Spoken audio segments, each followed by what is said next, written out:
தற்போதைய அண்மை செய்தி.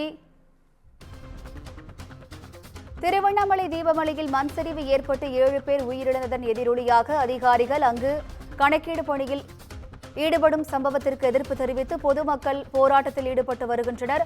கூடுதல் விவரங்களை செய்தியாளர் மணிகண்டன் வழங்க கேட்கலாம். வணக்கம் மணிகண்டன், கூடுதல் விவரங்கள் என்ன? வணக்கம் வினிதா.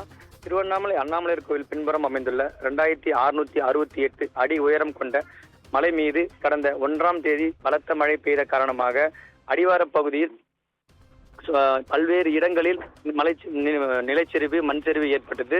குறிப்பாக வஉசி நகர் 11வது தெருவில் ஏற்பட்ட மண்சரிவில் பெரிய பாறை உருண்டு விழுந்த சம்பவத்தில் 7 பேர் மண்ணில் புதையுண்டு இறந்தனர். இந்நிலையில் மலையடிவார பகுதியில், அதாவது ரமணாசிரமம் முதல் பஞ்சையம்மன் கோயில் வரை உள்ள குடியிருப்பு வாசிகள் தற்போது அங்க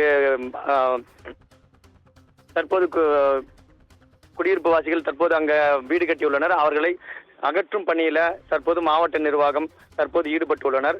மலையடிவாரத்தில் ஒட்டியுள்ள 1535 குடியிருப்பு வாசிகளுக்கு மாற்று இடத்தில் வீடு கட்டி தருவதாக அரசு சார்பில் தெரிவிக்கப்பட்ட நிலையில அந்த குடியிருப்பு பகுதியில் தற்போது கணக்கீடு பணியில மாவட்ட ஆட்சியர் தலைமையில் 25 வருவாய்த்துறை அதிகாரிகள் தற்போது கணக்கீடு செய்யப்பட்டு வருகின்றனர். இந்நிலையில் இந்த இடத்தில் அதிகாரிகள் யாரும் வரக்கூடாது, நாங்கள் இங்கேயே இருக்கிறோம், வேறு எங்க இடத்திலும் நாங்கள் போக மாட்டோம் என்ற ஒரு முழக்கத்தோடு அங்கிருந்து வெளியேறி தற்போது சாலை மறியலில் ஈடுபட்டதால் பரபரப்பு ஏற்பட்டது. இந்த சாலை மறியல் பேகோபுரம் தெரு, வஉசி நகர் உள்ளிட்ட பொதுமக்கள் 300க்கும் மேற்பட்டோர் தற்போது சாலை மறியலில் ஈடுபட்டு வருகின்றனர். தொடர்ந்து கணக்கீடு பணியில் ஈடுபட்ட அதிகாரிகளுடன் வாக்குவாதத்தில் ஈடுபட்டு வருகின்றனர். அதனுடைய காட்சியை நாம் பார்த்து வருகிறோம்.